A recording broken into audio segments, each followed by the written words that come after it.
Veronica Vargas Lupo was 19 when she first went into the hospital with a tumor in her eye. She saw 6 different doctors and got a biopsy only to discover it was benign. Nothing big to worry about. The doctors put Vargas Lupo on steroids after the surgery and sent her away to recover before they could give her radiation to shrink the pseudotumor. However, when Vargas Lupo came back for the treatment, the mass was already much smaller than before. At that point in time, I was considered, it was an anomaly, like nobody could explain it. And so I became like case number whatever, and I was presented at like medical conferences, like all of these things that just seem crazy. Fast forward 2 years, and I had hemolytic anemia, which is when my body destroys my own red blood cells. And so Vargas Lupo went back to the hospital for another serious but seemingly unrelated condition. Normal levels of hemoglobin for women range between 12 and 15. Vargas Lupo was at just 3. Doctors began testing for any disease that could explain her condition. As they struggled to find an answer, Vargas Lupo was in and out of the ICU battling her anemia. Though her mom had been diagnosed with lupus, an autoimmune disease, no one thought to test Vargas Lupo for it. And when they finally did, the results were inconclusive, so the physicians moved on to the next theory. However, when a hematologist pushed for a second lupus test, it came back positive, giving Vargas Lupo a reason for her extreme medical conditions over the years.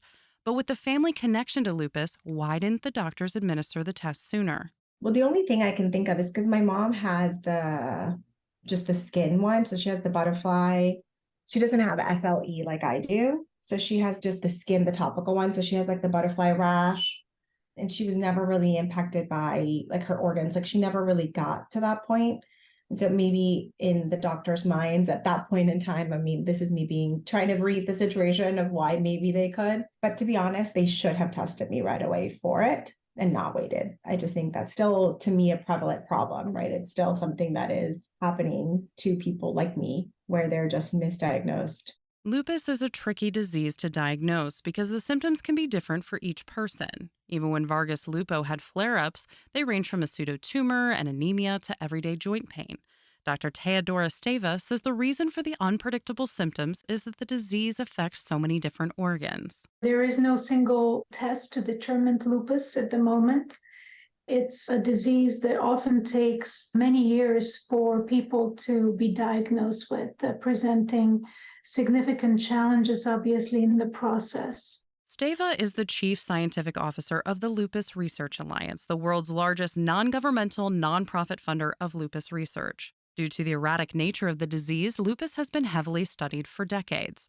Steva says we know a lot more about how it develops and what may trigger it. Well, there's been considerable success in phase 2 studies that hasn't often translated into success in phase 3. And so in lupus, we've seen many successful phase 2 trials end up failing during the critical phase 3 registration studies. And that has been a major frustration and setback in the field. In fact, there's only been 3 drug approvals specifically for lupus in the last 70 years. Today's treatments may be hit or miss. It's a matter of trial and error to find the right mix of medications for each patient. Vargas Lupo has been on 2 drugs for the last 17 years: hydroxychloroquine, an anti-rheumatic drug, and prednisone, a powerful steroid. Though the duo has helped Vargas Lupo manage her symptoms, she says they're hard on her body. As a young girl, I was 20 and I was in my prime. You care about the way you look. Prednisone makes you gain weight very quickly, and it makes it very difficult to take off. Then there's such a thing as like prednisone face, which you're very round in the face. And then there is mood swings. I mean, uncontrollable hunger. And again, it all really depends on the higher dosages you go, the more it impacts you. And the side effects are more noticeable. So I gained 60 pounds, and that was a lot for me in the moment. The medications can also impact bone density and cause nerve damage, so she undergoes regular eye exams and is tested for bone density. Despite these side effects, Vargas Lupo has only recently made changes to her treatment. And I kept the prednisone because I was so scared. Every other time that they had tried to wean me off of it, I started to get sick again. So they kept me on it, and it was only last year after I had my kids and I had, I felt confident enough, which is crazy, to say, okay, let's give this a try. And it's thankfully been working out really well. So I take hydrochloroquine only and no longer prednisone. In an effort to expand research and find new treatment options, the Lupus Research Alliance has recently partnered with the FDA in a first of its kind public private partnership.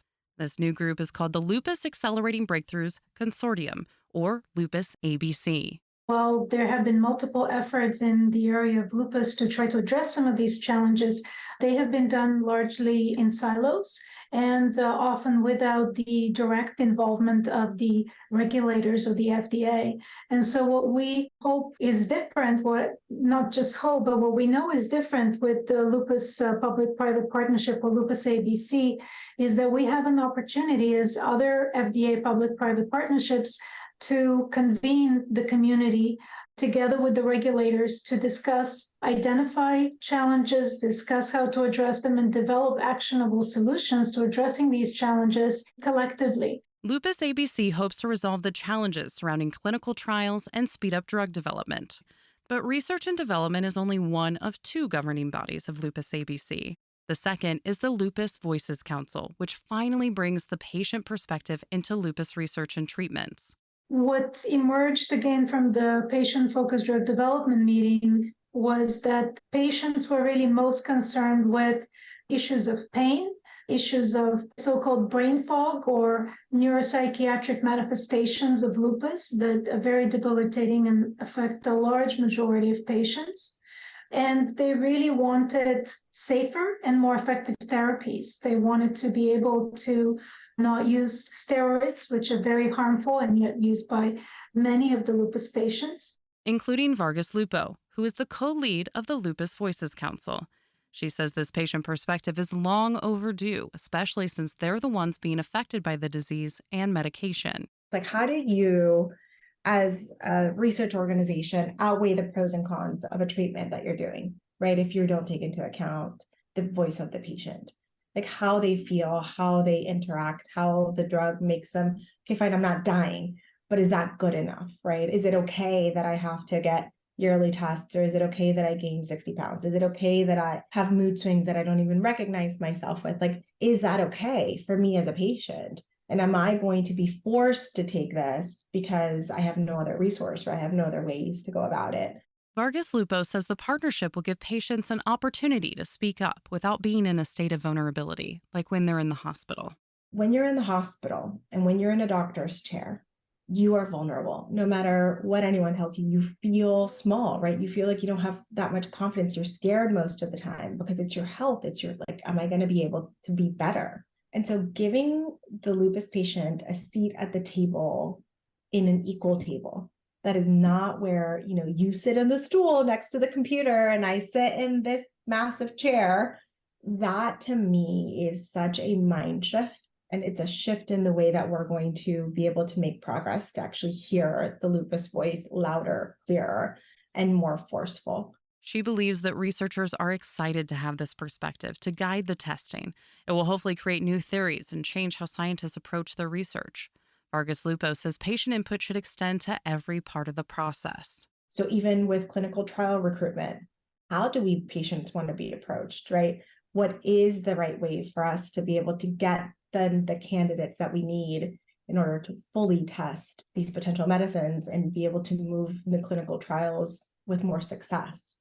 I think that's a critical part. Then what are the patient-reported outcomes? Like, how can I be sure that I'm getting the real answer in the right time when I know it's going to be impactful for my research? And ultimately, once you have the treatments, then how do I then listen and hear the patients to understand that this is the right treatment for them at that time? Lupus ABC's first meeting will set its agenda, goals, and priorities. It will be an open forum between the researchers and the patient voices to build a course of action together. And in addition to that, both my co-lead and I will permanently sit on the research council's group. So we're always going to be present when they have meetings. So even if we have meetings separately, the Lupus Voices Council, whenever the research council meets, my co-lead and I will be a part of that as well. So then there's always that kind of continuity and ensuring that we have cohesiveness and we're jointly moving forward. You can find more information about Veronica Vargas Lupo, Dr. Teodora Steva, and Lupus ABC on our website, radiohealthjournal.org. Our writer-producer is Kristen Farah. Our executive producer is Amira Zaveri. I'm Elizabeth Westfield. This segment is brought to you by Capital One. With one of the best savings rates in America, banking with Capital One is the easiest decision in the history of decisions. That's banking reimagined. What's in your wallet? Terms apply. See CapitalOne.com/bank for details. Capital One, N.A., member FDIC.